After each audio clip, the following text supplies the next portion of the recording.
Hello friends, my name is Abhishek Verma और code मंत्रा web learn में आपका स्वागत है। आज इस लेक्चर में हम बात करेंगे जावा लैंग्वेज में अवेलेबल डिफरेंट डेटा टाइप्स के बारे में। बट आगे बढ़ने से पहले अगर मैं यहाँ पे वर्ड की बात करूं डेटा टाइप्स, तो डेटा टाइप्स के बेसिस पर जितनी भी प्रोग्रामिंग लैंग्वेज होती है जैसे लाइक सी प्लस प्लस, जावा, पाइथन, जावास्क्रिप्ट या और भी अदर प्रोग्रामिंग लैंग्वेजेस की अगर बात की जाए तो डेटा टाइप्स के बेस पर जितनी भी प्रोग्रामिंग लैंग्वेजेस होती हैं उनको नॉर्मली दो कैटेगरी में डिवाइड किया गया है। पहली कैटेगरी होती है जिसे बोला जाता है statically typed programming language. Remember, statically typed programming language, done. और दूसरी कैटेगरी होती है जिसे बोला जाता है dynamically typed programming language. Remember, dynamically typed programming language. अब पॉइंट को ध्यान से समझने की कोशिश करना। देखो, अगर मैं यहां पे बात करता हूं लैंग्वेज के बारे में जिसे बोला था जावा, तो जावा जो है वो एक स्टैटिकली टाइप्ड प्रोग्रामिंग लैंग्वेज है, डन। अगर मैं यहां पे बात करता हूं सी प्लस प्लस या सी, ये दोनों भी क्या है आपकी स्टैटिकली टाइप्ड प्रोग्रामिंग लैंग्वेज है। इसके अलावा अगर आप एक लैंग्वेज की बात करो जिसे बोला जाता है सी शार्प, तो ये भी कैसी लैंग्वेज है आपकी statically typed programming language. But इसके अलावा अगर मैं लैंग्वेज की बात करता हूं जस्ट लाइक पाइथन या फिर जावा स्क्रिप्ट, तो ये सारी की सारी languages dynamically typed programming language है। अब यहां पर स्टैटिकली टाइप्ड की अगर बात करें तो स्टैटिकली टाइप्ड का मतलब क्या होता है? स्टैटिक का मतलब क्या होता है? स्टैटिक का मतलब होता है फिक्स, डन। अब मेरे पॉइंट को यहां पे ध्यान समझना। देखिए, जैसे मान लीजिए कि आप एक जावा डेवलपर हो या एक सी प्लस प्लस डेवलपर हो, तो आप क्या करते हो? आप यहां पर सबसे पहले अगर आपको कोई डेटा स्टोर कराना होता है तो आप क्या करते हो कि आप एक वेरिएबल डिक्लेयर कर देते हो, इंटीजर एक्स, बात खत्म।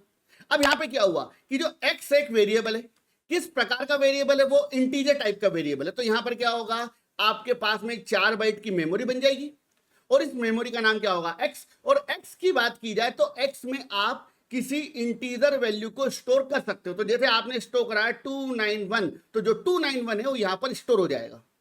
बट यहां पर एक प्रॉब्लम यह है कि अगर मैं x की बात करूं तो x वेरिएबल का टाइप क्या है? x वेरिएबल का टाइप इंटीजर है। इसका मतलब यह हुआ कि हम इस वेरिएबल में केवल और केवल इंटीजर वैल्यू को होल्ड कर सकते हैं। अगर आपने यहां पर स्टेटमेंट लिख दिया जावा के according x equal to 29.3, compiler बोलेगा भाई साहब ये सही नहीं है, ये एरर दे देगा आपको, डन। अगर आपने स्टेटमेंट लिख दिया x equal to Java, compiler बोलेगा भाई साहब ये भी गलत है, ऐसा नहीं कर सकते तुम। तो यहां पर आपका वेरिएबल कैसा है? इंटीजर। तो उसमें वैल्यू भी कैसे स्टोर होगी? इंटीजर वैल्यू ही स्टोर होगी। आप किसी अदर प्रकार की वैल्यूज को स्टोर नहीं करा सकते, डन। इसे बोला जाएगा स्टैटिक टाइप बिहेवियर। जो वेरिएबल का टाइप आपने डिसाइड कर दिया उसी प्रकार की वैल्यूज वेरिएबल में स्टोर होगी। आप किसी डिफरेंट टाइप की वैल्यू को स्टोर नहीं कर सकते, डन। मैं आपको एक सिंपल सा एग्जांपल पे लेके आता हूं। जैसे मान लो ये मेरा एक कप है, मान लो एक कप के बजाय क्या होता है? एक बॉटल होता है फॉर एग्जांपल। तो यहां पर अगर बॉटल की बात करें, बॉटल का टाइप क्या होता है? बॉटल की बात करें, बॉटल का टाइप होता है लिक्विड। क्या आप उसके अंदर कोई लिक्विड स्टोर कर सकते हो? मतलब बॉटल को क्या स्टोर करने के लिए आपने बनाया? लिक्विड स्टोर करने के लिए, डन। अगर मैं लिक्विड के अलावा कुछ और स्टोर कराने की कोशिश करूं तो उसमें वो स्टोर नहीं होगा। नॉर्मली अगर आप चाहो तो बहुत सारी चीजें स्टोर करा सकते हो, मगर अपन एग्जाम्पल के लिए बात कर रहे हैं। तो बॉटल का टाइप क्या है? बॉटल एक वेरिएबल है और उसका टाइप क्या है? लिक्विड। मतलब उस बॉटल को क्या स्टोर करने के लिए बनाया गया है? लिक्विड को स्टोर करने के लिए, डन। और आप उसमें वही स्टोर कराओगे। बट अगर सोचो कि ऐसा कोई एनवायरमेंट होता तो जहां पर आपने कोई वेरिएबल बनाया, मान लो इसी कप की बात की जाए, इस कप को क्या स्टोर करने के लिए बनाया? चाय या कॉफी। अब सोचो कि इस कप के अंदर में चाय स्टोर करा दूं, कोई प्रॉब्लम नहीं है। कॉफी स्टोर करा दूं, कोई इशू नहीं है। अगर मेरी इच्छा हुई तो ये जो माइक पड़ा हुआ है इतना बड़ा, इसको भी मैंने स्टोर करा दिया, कोई इशू नहीं है। इसके अलावा मान लीजिए मेरी इच्छा हो गई कि इसके अंदर मुझे मेरा माउस स्टोर कराना है, ये भी स्टोर करा दिया। मेरी इच्छा हो गई आपको इसके अंदर बिठाना है, मैं वो भी स्टोर करा सकता हूं। अब सोचो इस केस में क्या होगा? इस केस में इस कप की बात की जाए तो इसका जो बिहेवियर हो जाएगा वो क्या हो जाएगा? डायनेमिक। मतलब इसका काम क्या है? ये कंटेनर है और ये कुछ भी स्टोर करा सकता है, जो चाहो आप वो। तो सेम इट इज, अगर मैं बात करता हूं अदर प्रोग्रामिंग लैंग्वेज की, ये बिहेवियर किसका है आपका, ये बिहेवियर है आपका C++, जावा और सी शार्प लैंग्वेज का। मगर मान लीजिए मैं एक लैंग्वेज की बात करता हूं जिसका नाम होता है भाई साहब पाइथन। अब पाइथन लैंग्वेज की बात की जाए तो पाइथन लैंग्वेज एक डायनेमिकली टाइप्ड प्रोग्रामिंग लैंग्वेज है। इसका मतलब क्या हुआ, फर्स्ट ऑफ ऑल अगर मैं पाइथन लैंग्वेज की बात करूं तो वहां पर आपको कोई वेरिएबल डिक्लेयर करने की जरूरत ही नहीं पड़ती। डन, आपको सिंपली क्या लिखना है, p = 10, कोई फालतू काम नहीं की भैया इंटीजर p नाम का वेरिएबल डिक्लेयर करो। डन, डायरेक्ट आपने क्या लिखा, p = 10, तो इस केस में क्या होगा कि जो 10 है वो काय में आ जाएगा, p में, और जैसे ये 10 p में आया तो p ऑटोमेटिकली किस फॉर्म में कन्वर्ट हो जाएगा, इंटीजर। आपको बताने की जरूरत नहीं है, जैसा डेटा आएगा वो अपने आप उसी फॉर्म को ले लेगा। डन, अगर मान लीजिए आपने इसी p वेरिएबल के अंदर अगली लाइन में, पहली लाइन में क्या स्टोर कराया आपने, इंटीजर, तो यहां पे p कैसा हो जाएगा, इंटीजर। मगर मान लीजिए p के अंदर आपने अगली लाइन में स्टोर करा दिया 29.3, तो जो p है वो ऑटोमेटिकली क्या बन जाएगा, फ्लोट। डन, अगर इसी p के अंदर आपने अगली लाइन में स्टोर करा दिया मान लीजिए जावा, तो ये जो p है वो ऑटोमेटिकली क्या बन जाएगा, str, मतलब स्ट्रिंग। मतलब जैसा डेटा होगा वो अपने आप को उसके अकॉर्डिंग क्या कर लेगा, कन्वर्ट कर लेगा। मतलब डेटा का जो टाइप है, आपका जो वेरिएबल होता है, वेरिएबल का जो टाइप है वो फिक्स नहीं है, जैसा डेटा आएगा वेरिएबल अपने आप को उसके अकॉर्डिंग क्या कर लेगा, कन्वर्ट कर लेगा। डन, इसे बोला जाता है डायनेमिकली टाइप्ड बिहेवियर। रिमेंबर, ये जो डायनेमिक टाइप बिहेवियर होता है ना, वो एक कंसेप्ट की वजह से आता है, इसको बोलते हैं रेफरेंसिंग। अगर आपने सी पढ़ा हुआ है और मुझसे पढ़ा हुआ है, मतलब मेरे रिकॉर्डेड कंटेंट को अगर देखा हुआ है, तो वहां पर मैंने पॉइंटर कंसेप्ट बताया हुआ है, तो पॉइंटर कंसेप्ट जो होगा यहां पर आकर रेफरेंस बन जाएगा। डन, तो ये डायनेमिक बिहेवियर पॉइंटर से ही आता है। पॉइंटर आज भी, अगर आप जावा लैंग्वेज की बात करो, जावा में पॉइंटर नहीं होता, मगर इंटरनली जावा में सारे कंसेप्ट पॉइंटर पे ही काम करते हैं। पॉइंटर होता है मतलब इम्प्लिसिटली इंटरनली होता है, मगर हम उसको एक्सेस नहीं कर सकते। जैसे सी में होता था ना कि आपका एक वेरिएबल ऑपरेटर अवेलेबल है एंड, एंड का यूज करके क्या पता कर सकते हो आप किसी वेरिएबल के एड्रेस को। जैसे सी में होता था ना कि आपके पास एक ऑपरेटर होता है, इसका नाम होता है एंड, और एंड का यूज करके आप किसी भी वेरिएबल के एड्रेस को आइडेंटिफाई कर सकते थे। सेम इट इज, जावा की बात की जाए तो जावा में आप किसी वेरिएबल के एड्रेस को आइडेंटिफाई नहीं कर सकते। बाकी इंटरनली जो कंसेप्ट वर्क कर रहे हैं वो सब एड्रेस पे ही काम कर रहे हैं। डन, आगे बढ़ते हैं। अब ध्यान दीजिएगा प्लीज, तो अगर मैं बात करता हूं पाइथन की, तो ये कैसी लैंग्वेज है आपकी, dynamically typed programming language. JavaScript कैसी लैंग्वेज है आपकी, डायनेमिकली टाइप्ड प्रोग्रामिंग लैंग्वेज। जावा और C++ की बात की जाए तो ये कैसी लैंग्वेज है आपकी, स्टैटिकली टाइप्ड प्रोग्रामिंग लैंग्वेज। इसके ऊपर हमें डिटेल डिस्कशन वीडियो क्रिएट कर देंगे जिसमें मैं आपको एग्जैक्टली बताऊंगा कि डायनेमिक टाइप बिहेवियर आता है तो आता कहां से है, मगर उसे हम अलग से डिस्कस करेंगे। डन, अब आगे बढ़ते हैं।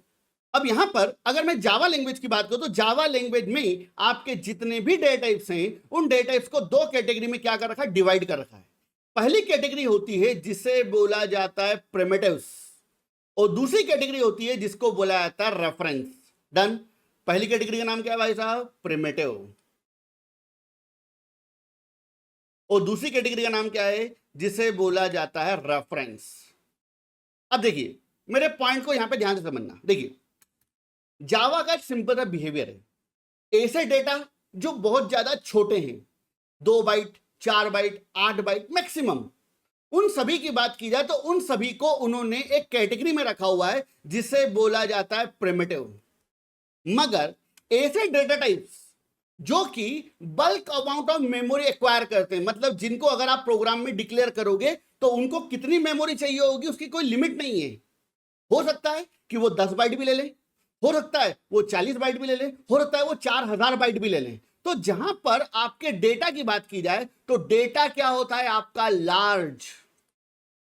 उस केस में जावा एक कंसेप्ट पर वर्क करता है जिसे बोला जाता है रेफरेंसेस।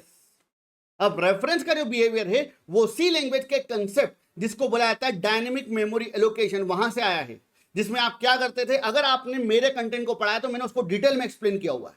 डन, तो आपने वहां पर एक चीज देखी होगी कि अगर हीप मेमोरी की बात की जाए और स्टैक मेमोरी की बात की जाए तो जहां पर बल्क अमाउंट ऑफ डेटा होता था वो अपन हीप में रखते थे, और उस मेमोरी का जो एड्रेस होता था वो कहाँ में रखते थे, आप स्टैक में रखते थे। तो वही कंसेप्ट यहां पर काम करेगा और उसको यहां पर क्या बोल दिया गया, रेफरेंसेस, उसको अपन डिटेल में डिस्कस करेंगे। डन। मगर जहां पर आपके डेटा का साइज क्या है भैया, स्मॉल, या फिर सिंपल वर्ड में अगर बात की जाए तो फिक्स है, छोटा है। डन। तो इस केस में अपन किसका यूज करते हैं, प्रिमिटिव्स। डन। तो लार्ज अमाउंट ऑफ डेटा को मेंटेन करने के लिए क्या होता है, रेफरेंसेस, और स्मॉल अमाउंट ऑफ डेटा को मेंटेन करने के लिए क्या होते हैं आपके प्रिमिटिव्स। मगर इस पर्टिकुलर लेक्चर की बात की जाए तो इस पर्टिकुलर लेक्चर में मैं आपको प्रिमिटिव्स के बारे में बताऊंगा। रेफरेंसेस की बात की जाए तो रेफरेंसेस के कंसेप्ट को हम डिस्कस करेंगे जब मैं आपको टॉपिक पढ़ाऊंगा क्लास एंड ऑब्जेक्ट्स, तब आपको एग्जैक्टली समझ में आएगा कि रेफरेंसेस का कंसेप्ट एग्जैक्टली होता क्या है। बट राइट नाउ हम बात करेंगे केवल और केवल हमारे प्रिमिटिव डेटा के बारे में। बट मैं आपको यहां पर यह तो बता देता हूं कि रेफरेंसेस टाइप में कौन कौन सी चीजें आती हैं। तो एक चीज ध्यान रखना, रेफरेंस टाइप की बात की जाए तो रेफरेंस टाइप में आपके आएंगे क्लास, इसके अलावा अरे। अब अरे की बात किया तो अरे कहीं ना कहीं क्लास फॉर्मेट में ही होता, अपन डिस्कस करेंगे उस चीज को। इसके अलावा एक टर्मिनोलॉजी होती है, इससे बोला जाता है इनम, तो इनम भी किसको बिलोंग करता है, रेफरेंस टाइप को। इसके अलावा एक टर्मिनोलॉजी और होती है जिसे बोला जाता है इंटरफेस, तो इंटरफेस भी किसको बिलोंग करेगा, रेफरेंसेस को। और इसके अलावा एक टर्मिनोलॉजी और होती है जिसे बोला जाता है नल। डन। तो रेफरेंस टाइप की बात करें, रेफरेंस टाइप में ये सारी चीजें आएंगी जिसे हम डिस्कस करेंगे डिटेल में। डन। बट आज की बात की जाए तो आज अपन बात कर रहे हैं केवल और केवल प्रिमिटिव्स के बारे में। अब एक चीज ध्यान दीजिएगा प्लीज, अगर मैं यहां पर प्रिमिटिव्स की बात करूं तो प्रिमिटिव्स को जावा लैंग्वेज में टोटल मिलाकर दो कैटेगरी में डिवाइड कर रखा है। पहली कैटेगरी होती है जिसे बोला जाता है न्यूमेरिक टाइप। रिमेंबर क्या बोला था भाई साहब, न्यूमेरिक टाइप। डन। और दूसरी कैटेगरी होती है जिसे बोला जाता है नॉन न्यूमेरिक टाइप। क्लियर। पहली कैटेगरी न्यूमेरिक टाइप और दूसरा कौन है भाई साहब, आपका नॉन न्यूमेरिक टाइप। डन। अब न्यूमेरिक टाइप की अगर बात की जाए तो न्यूमेरिक टाइप में भी आपके पास में टोटल मिला के दो कैटेगरी होती हैं। पहली कैटेगरी की बात की जाए तो पहली कैटेगरी को बोला जाता है इंटीग्रल, और दूसरी कैटेगरी होती है जिसे बोला जाता है floating point. Done. Floating point value. Clear. तो प्रिमिटिव में दो कैटेगरी, न्यूमेरिक टाइप और non numeric type. Numeric type में दो कैटेगरी, पहली इंटीग्रल और दूसरा फ्लोटिंग पॉइंट। इसके अलावा अगर मैं इंटीग्रल की बात करूं तो इंटीग्रल में हमारे पास टोटल मिलाकर चार डेटा टाइप अवेलेबल हैं। डन। टोटल मिला के चार। पहला कौन सा है, पहले डेटा टाइप को बोला जाता है बाइट। दूसरा डेटा टाइप कौन सा है, उसे बोला जाता है शॉर्ट। तीसरा डेटा टाइप कौन सा है, जिसे बोला जाता है इंट। और अगला होता है जिसे बोला जाता है लॉन्ग। डन। तो ओवरऑल मिलाकर इंटीग्रल कैटेगरी में हमारे पास चार डेटा टाइप अवेलेबल है, बाइट, शॉर्ट, इंट और लॉन्ग। डन। इसके अलावा अगर मैं फ्लोटिंग पॉइंट कैटेगरी में जाऊं तो फ्लोटिंग पॉइंट कैटेगरी में हमारे पास दो डेटा टाइप अवेलेबल हैं। पहले डेटा टाइप का नाम होता है जिसे बोला जाता है फ्लोट, और अगला डेटा टाइप होता है जिसे बोला जाता है डबल। फ्लोट और डबल। डन। क्लियर। तो यहां पर टोटल कितने डेटा टाइप हो गए, बाइट, शॉर्ट, इंट और लॉन्ग। इधर कौन कौन हो गए, फ्लोट और डबल। इसके अलावा अगर मैं नॉन न्यूमेरिक कैटेगरी की बात करूं तो नॉन न्यूमेरिक कैटेगरी में हमारे पास टोटल मिला के दो डेटा टाइप अवेलेबल हैं। पहले डेटा टाइप को बोला जाता है कैरेक्टर। डन। और दूसरा डेटा टाइप है जिसे बोला जाता है बुलियन। डन। तो ओवरऑल बात की जाए तो ओवरऑल जावा लैंग्वेज में टोटल मिलाकर 8 प्रिमिटिव टाइप्स अवेलेबल हैं। कौन कौन से, byte, short, int, long, float, double, character और बुलियन। ये सारे के सारे जावा लैंग्वेज के प्रिमिटिव डेटा टाइप्स हैं। अब यहां पर एक वर्ड की बात की जाए प्रिमिटिव। प्रिमिटिव का मतलब क्या होता है, नॉर्मली क्या होता है कि कई लोग बोलते हैं कि प्रिमिटिव का मतलब पहले से बने हुए। भाई साहब पहले से बना हुआ कुछ नहीं होता है, ठीक है। अगर इन सभी की बात की जाए बाइट, शॉर्ट, इंट, लॉन्ग, तो इनको भी तो बनाया होगा ना किसी ने, ठीक है। अब यहां पर पॉइंट को ध्यान से समझना, प्रिमिटिव्स की बात की जाए तो प्रिमिटिव मतलब वो एलिमेंट्स जिनका यूज करके या जिनसे डिराइव्ड होकर कोई नए एलिमेंट डिराइव्ड होंगे, नए एलिमेंट बनेंगे। डन। फॉर एग्जांपल अगर मान लीजिए कि आपको आपके घर में क्या बनाना है, रसगुल्ला, तो भैया रसगुल्ला एक मिठाई है, मगर उस मिठाई को आपने किसके थ्रू बनाया है, दूध के थ्रू। तो दूध यहां पर क्या हो गया, वो एक प्रिमिटिव एलिमेंट हो गया। जिसको आप मॉडिफाई करके, जिसमें थोड़ा बहुत मॉडिफिकेशन करके आप क्या बना रहे हो, एक नया एलिमेंट डिजाइन कर रहे हो। तो यहां पर भी अगर मैं बात करता हूं क्लास, अरे, इनम, इंटरफेस, इन सभी के अंदर क्या यूज होंगे आपके प्रिमिटिव्स। क्योंकि अगर आपको कोई क्लास डिफाइन करनी है तो आपको कहीं ना कहीं उसके अंदर उसके डेटा को डिफाइन करना पड़ेगा, और डेटा का टाइप तो इन्हीं में से होगा। डन। तो प्रिमिटिव की बात करो, प्रिमिटिव का मतलब होता है बेस एलिमेंट जो कि किसी अदर एलिमेंट का बेस बनेंगे। डन। आगे बढ़ते हैं। अब यहां पर आपने एक चीज नोटिस करिए कि प्रिमिटिव के अंदर कितने डेटा टाइप अवेलेबल है, 8। अब यहां पर मैं आपको केवल अभी इनका इंट्रोडक्शन दे रहा हूं, ठीक है। इनके डिटेल में मैं हर कैटेगरी के लिए, इंटीग्रल के लिए अलग, फ्लोटिंग पॉइंट के लिए अलग, नॉन न्यूमेरिक के लिए अलग एक वीडियो क्रिएट करूंगा जिसमें हम इन टॉपिक को डिटेल में समझेंगे। बट यहां पर अगर मैं सिंपल वर्ड में बात करूं इंटीग्रल, तो इंटीग्रल का यूज कहां होता है। इंटीग्रल की बात की जाए तो इंटीग्रल कैटेगरी में आपके वो सारे के सारे डेटा टाइप्स आएंगे जो कि न्यूमेरिक फॉर्म में तो हैं, मगर जिनमें आपका डेसिमल पॉइंट नहीं होता, वो क्या कहलाएंगे, आपके integral data types. Done. Clear है। तो इंटीग्रल में कौन आएंगे, byte, short, int, long. Floating point category के अंदर आपके वो सारे डेटा टाइप्स आएंगे जिनमें आपका डेसिमल पॉइंट होगा, और वो किसको बिलोंग करेंगे, फ्लोटिंग पॉइंट कैटेगरी को। Done. 2.5 floating point value, 8.3 floating point value. Done. इसके अलावा अगर मैं कैरेक्टर की बात करूं तो कैरेक्टर में कौन आएंगे आपके, ए, बी, सी प्लस, ये सब किसको बिलोंग करेंगे, ये सब बिलोंग करेंगे आपके कैरेक्टर कैटेगरी को। डन। इसको भी अपन डिस्कस करेंगे। इसके अलावा एक डेटा टाइप और होता है जिसे बोला जाता है बुलियन, और बुलियन जो होता है वो नॉर्मली यूज किया जाता है रिप्रेजेंट करने के लिए, क्या, ट्रू और फॉल्स, ट्रू एंड फॉल्स। तो ट्रू और फॉल्स रिप्रेजेंट करने का डेटा टाइप कौन होता है आपका, बुलियन। तो ओवरऑल मिलाकर अगर बात की जाए तो 8 डेटा टाइप्स हैं, byte, short, int, long, float, double, character और बुलियन।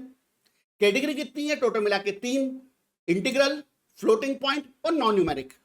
डन। इंटीग्रल में byte, short, int, long, floating point में फ्लोट और डबल, और नॉन न्यूमेरिक की बात करें वहां पर कौन आ गया आपके, कैरेक्टर और बुलियन। डन। अब बाइट की बात की जाए, मैं एक एक के बारे में थोड़ा बहुत बता देता हूं। बाइट की बात की जाए तो जो बाइट डेटा टाइप होता है वो जावा लैंग्वेज में 1 बाइट की मेमोरी ऑक्यूपाई करता है, 1 बाइट। शॉर्ट की बात की जाए तो जो शॉर्ट होता है वो टोटल मिलाकर 2 बाइट की मेमोरी ऑक्यूपाई करता है। इंट की बात की जाए तो इंट जो होता है वो टोटल मिलाकर 4 बाइट की मेमोरी ऑक्यूपाई करता है, और लॉन्ग की बात की जाए तो जो लॉन्ग होता है वो टोटल मिलाकर 8 बाइट की मेमोरी ऑक्यूपाई करता है। डन। इसके अलावा अगर मैं फ्लोट की बात करूं तो जो फ्लोट होता है वो जावा लैंग्वेज में 4 बाइट की मेमोरी ऑक्यूपाई करता है। डबल की बात की जाए तो जो डबल होता है वो टोटल मिलाकर 8 बाइट की मेमोरी ऑक्यूपाई करता है। इसके अलावा कैरेक्टर की बात की जाए तो जो कैरेक्टर होता है वो टोटल मिला के 1 बाइट की मेमोरी ऑक्यूपाई करेगा। नहीं, आपने सी में पढ़ा होगा कैरेक्टर 1 बाइट की मेमोरी लेता है, मगर जावा की बात की जाए तो जावा का जो कैरेक्टर होता है वो 2 बाइट की मेमोरी ऑक्यूपाई करता है। डन। क्योंकि यहां पर एक कंसेप्ट वर्क करता है जिसे बुलाया जाता है यूनिकोड। सी में एक कंसेप्ट वर्क करता है, इसको बोलते थे आस्की। ठीक है, तो यहां पर आस्की नहीं चलता, यहां पे यूनिकोड चलता है। दैट्स वाई जावा में कैरेक्टर 2 बाइट का होता है। अब समझ में नहीं आया हो मुझे पता है, मगर इसका डिस्क्रिप्शन अपन देंगे जब मैं आपको कैरेक्टर डिटेल में समझाऊंगा, डोंट वरी। चलिए आगे बढ़ते हैं। इसके अलावा अगर बात की जाए बुलियन, तो जो बुलियन होता है वो कितने बाइट की मेमोरी ऑक्यूपाई करता है, वो मेमोरी ऑक्यूपाई करता है 1 बाइट की। क्लियर।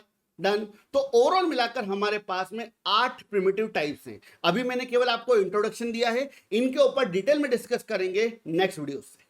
ओके, राधे राधे, जय श्री। हम कंप्यूटर प्रोग्रामिंग के इंपॉर्टेंट कंसेप्ट्स को आसान भाषा में विथ रियल लाइफ एग्जांपल आप तक पहुंचाते हैं, जो कि आपकी लॉजिकल थिंकिंग को इंप्रूव करने में हेल्प करेगा।